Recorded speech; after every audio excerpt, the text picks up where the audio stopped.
நண்பர்களே வணக்கம். நம்ம இப்போ நேற்றுக்கு முந்தா நேரத்து கொண்டு போய் நம்ம Z900 தேர்டு சர்வீஸ் கொடுத்துருக்கோங்க. அதை இப்போ எடுக்கிறதுக்காக போயிட்டுருக்கோம். நானும் நம்ம தம்பி கார்த்திக்கும் போயிட்டுருக்கோம். எடுத்துட்டு டீட்டெயிலாக நம்ம என்னென்னு பார்த்துடலாங்க. அந்த தேர்டு சர்வீஸ் என்ன பண்ணாங்க, ஏது பண்ணாங்க, அதுக்கு எவ்வளோ ஆச்சு அப்படிங்கிறதெல்லாம் நம்ம டீட்டெயிலாக பார்க்கலாம். வாங்க. சர்வீஸ் சென்டர் வந்துட்டோம் பாருங்கள். இதுங்க நம்ம அந்த சர்வீஸ் சென்டர்லேருந்து கிளம்பியாச்சுங்க. அது என்னன்னா, நம்ம வண்டி எடுக்கிற டைமில் ஒரு டைம் செராமிக் கோட்டிங் பண்ணியிருந்தோம். இப்போ 1 வருஷம் ஆயிடுச்சு. அதனால இந்த செராமிக் கோட்டிங் வந்து ரீலோட் பண்ண சொல்லியிருந்தேன். சர்வீஸ் முடிச்சுட்டு அப்படியே கொஞ்சம் ரீலோட் பண்ணிடலாங்க அப்படின்னு சொல்லியிருந்தேன். அதனால அவங்க சர்வீஸ் முடிச்சுட்டு ரீலோட் பண்ணுறதுக்காக இங்கே இந்த சாப்டர் 11 அப்படிங்கிற இதில் கொடுத்துருக்காங்க. அங்கே ரெடி ஆயிடுச்சுக்கலாமா, நம்ம அப்படியே போயிட்டு அதை வண்டியை எடுத்துகிட்டு நம்ம அப்படியே போயிடலாம். வாங்க.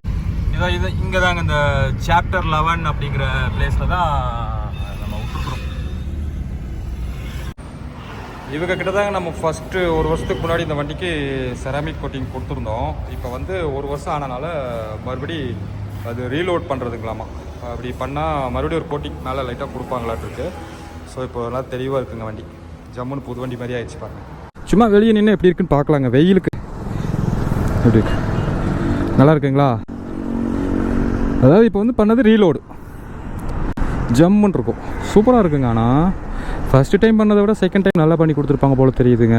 ரீலோட் பண்ணது நல்லாயிருக்கு. சரி வாங்க அப்படியே நம்ம போகலாம். ஒரு வழியாக தேர்ட் சர்வீஸ் முடிச்சாச்சுங்க. ஒன்றும் பண்ணல, ஜென்ரல் சர்வீஸ் தான்.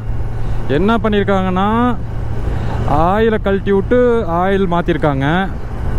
அப்புறம் ஆயில் மாற்றிட்டு அப்புறம் ஆயில் ஃபில்ட்ரு மாற்றிருக்காங்க. அப்புறம் அதுக்கு வர காட்டர் பின்ஸு, அதுக்கு வர வாஷர்ஸு, ஓரிங்கு இந்த மாதிரிலாம் போட்டிருக்காங்க. அப்புறம் செயின் க்ளீன் பண்ணி அதை லீவ் பண்ணியிருக்காங்க. அப்புறம் ஏர் ஃபில்ட்ரு க்ளீன் பண்ணி போட்டிருக்காங்களாமாங்க. நம்மளுது ரொம்ப டஸ்ட் ஆகிடுச்சாம்மா. வண்டி ஓடி இருக்கிறது கம்மியாக தான் ஓடி இருக்கு. 6800 கிலோமீட்டர் தான் ஓடி இருக்கு.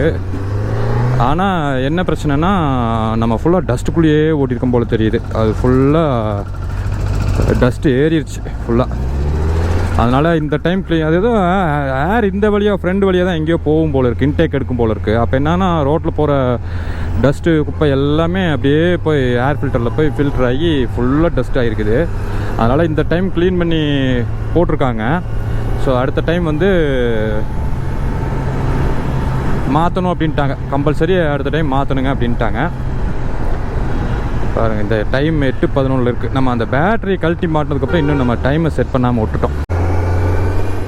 வேறு வானம் சூப்பராக இருக்குங்க. இப்போ முன்னே வந்து கிளச்சு வந்து இங்கேருந்து விட்டாலே போகிற மாதிரி இருக்கும். இப்போ அது எண்டில் வச்சு கொடுத்துருக்காங்க. லைட்டாக இப்படி இந்த இடத்துல வச்சு கொடுத்துருக்குறாங்க. மற்றபடி செமையாக இருக்குது. அதே மாதிரி ஸ்பேர்ஸ்க்கு டோட்டலாக 6000 சில்லரூவா நம்ம வந்துருக்குங்க. ஆயில் வந்து 3 லிட்டர் 600 மில்லி ஊற்றிருக்காங்க. அதுக்கே எவ்வளோ 4000 சில்லரூவா என்னமோ இருந்துச்சு. ஆனால் என்ன பிரச்சனைனா, நம்மளுக்கு இந்த டைம் பார்த்தீங்கன்னா எல்லா வண்டியுமே சர்வீஸ் பண்ண வேண்டியதாக இருக்குது. அதாவது இப்போ இந்த வண்டி சர்வீஸ் கூட்டு எடுத்துட்டோமா, இனிமேல் வந்துட்டு இப்போ டெம்போவை வந்துட்டு எஃப்சிக்காக விட்ருக்காங்க, ஒர்க் ஷாப்பில் கொண்டு போய் விட்ருக்கேன். அப்புறம் இது சஃபாரி காரையும் சர்வீஸ் பண்ண வேண்டியது இருக்குது. வண்டி நிறைய வச்சுக்கிறது பிரச்சனை இல்லைங்க. ஆனால் இந்த மாதிரி தாங்க, ஒரே டைமில் எல்லாமே வந்துடுது, அதுதான் பிரச்சனை. அதே மாதிரி இன்சூரன்ஸும் அதே மாதிரி தாங்க. எல்லா வண்டிக்கும் இன்சூரன்ஸும் பார்த்தீங்களா எப்படி துப்பிட்டு போகிறாரு. சை, கவனிச்சிங்களான்னு தெரியல, இப்படி துப்புறாருங்க. ஓட்டினாலும் எல்லா வண்டிக்கும் இன்சூரன்ஸும் போட்டு வச்சாக வேண்டியது இருக்குது, கம்பல்சரி. அது ஒரு செலவு. அதே மாதிரி இந்த ஒர்க் ஷாப்புக்கு கொண்டு போய் இந்த மெயின்டெனன்ஸு, சர்வீஸு, அது இதுன்னு பண்ணுறது எல்லாம் ஓவர் செலவாகுங்க. அதான் ஒரு பிரச்சனை. வண்டிகளை வாங்குறது கூட ஈஸியாக வாங்கிடலாம். ஆனால் அதுகளை வச்சு சர்வீஸ் செலவு அது இதுன்னு செலவு பண்ணிட்டு சுற்றுறது கொஞ்சம் கஷ்டம்தாங்க. தேய்க்கிறான் பாருங்கள் வண்டி. ட்ரையல் பார்க்குறேன் நான். சர்வீஸ் விட்டு வந்துங்கள, அதனால் எப்படி போகுது அப்படின்னு ட்ரையல் பார்த்தேன். நீங்கள் எதுவும் தப்பாக நினச்சிக்காதீங்க. பயங்கரமாக இருக்குங்க. ஒருவேளை அந்த ஆயிலெலாம் மாற்றிட்டு அப்புறமா அந்த செயின்லாம் லூவ் பண்ணி எட்டு வரோம்ல, அதனால் வண்டி கொஞ்சம் அப்படியே செம்ம ஃப்ரீயாக இருக்கும்.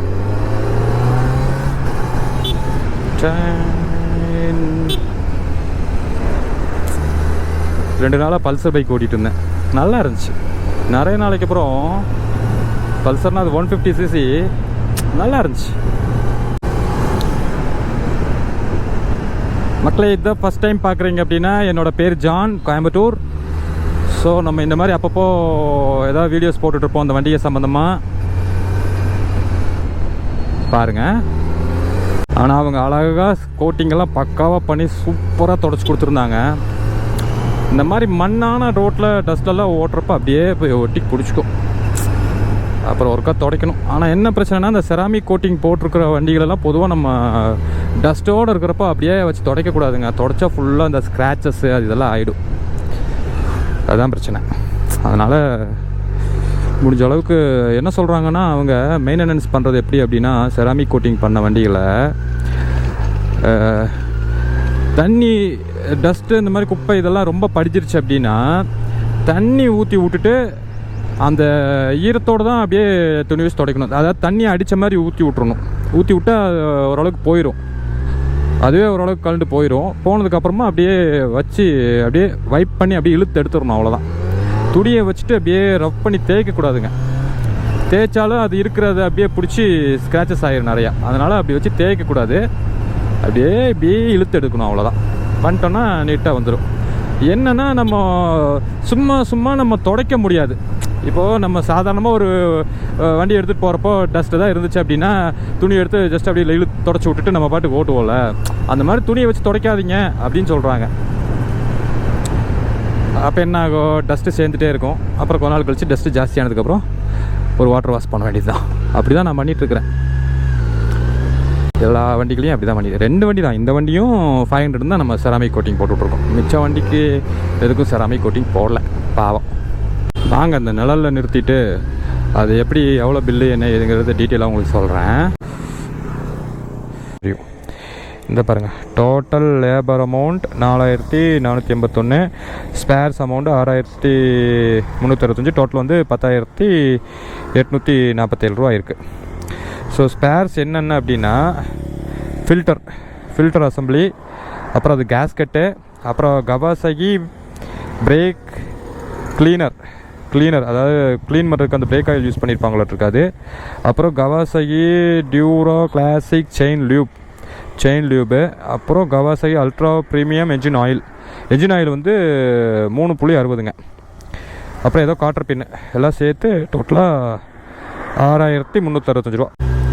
ஆனால் என்னென்னா, நம்மளது ஏர் ஃபில்டர் போச்சு. அந்த ஏர் ஃபில்டரை நெக்ஸ்ட் டைம் கண்டிப்பாக மாற்றணும்னு சொல்லியிருக்காங்க. இப்போ வந்து க்ளீன் பண்ணி போட்டிருக்காங்க.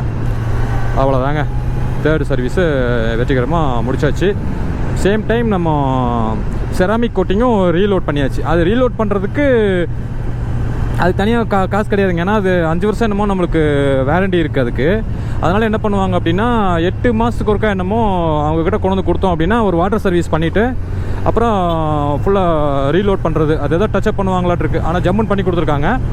அதுக்கு வந்து அப்போ அந்த வாட்டர் சர்வீஸ் பண்ணுறதுக்காக ஏதோ 300 ரூபா வாங்குவாங்க. பரவாயில்லைங்க, நீட்டாக முடிஞ்சுது. ஆனால் வண்டி செம பிக்கப் ஜாஸ்தியாக இருக்க மாதிரி ஒரு ஃபீல் ஆகுது எனக்கு. என்னன்னு தெரில, கொஞ்சம் இழுவை ஜாஸ்தியாக இருக்க மாதிரி தெரியுது. கொஞ்சம் ஸ்லோ ஸ்பீட் ஜாஸ்தியாக இருக்குது. அதை கொஞ்சம் அப்புறம் போய் அட்ஜஸ்ட் பண்ணிக்கலாம், நம்மளே பண்ணிக்கலாம். அது என்ன, அந்த ஐடியல் ஸ்க்ரூ ஏதோ கொஞ்சம் இழுத்து அட்ஜஸ்ட் பண்ணால் போதும்.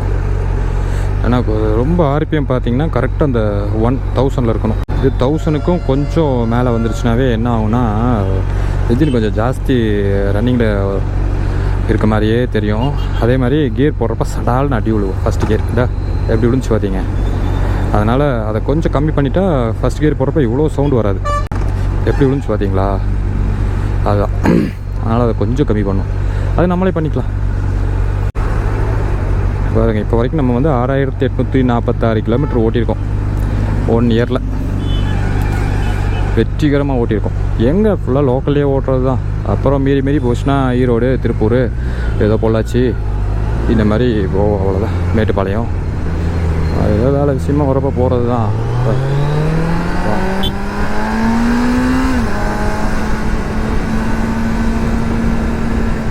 அவ்வளோதான். இந்த மாதிரி மண்ணில் ஓட்டி தாங்க அன்றைக்கி லைட்டாக இழுத்து விட்டுச்சு. பிரேக் பிடிச்சிட்டேன், பிரேக் பிடிச்சிருச்சு. ஆனால் என்ன ஆயிடுச்சுன்னா, கொஞ்சம் பிரேக் அது மண் சர்ன்னு சரிச்சிட்டே வண்டி கொஞ்சம் இழுத்துட்டு தள்ளிட்டு போயிடுச்சு. மண் தானே இழுத்துட்டு போயிடும். அதனால் கொஞ்சம் சரல் மண்ணிலெல்லாம் ஓடுறப்போ கொஞ்சம் பார்த்து தாங்க ஓடணும். அதெல்லாம் எப்போ வேணாலும் பழி வாங்கிடுவானுங்க. அவங்கள நம்பக்கூடாது. மணல்களை, மணல், சேறு இதுகளெல்லாம் நம்பவே கூடாது. எப்போ வேணாலும் என்ன வேணாலும் பண்ணுவானுங்க. கண்ணுகளா கொஞ்சம் வழி கொடுத்தீங்கன்னா அண்ணன் பைக்குவேன். அண்ணா இருங்க சூப்பர்ண்ணா, தேங்க்ஸ்ண்ணா.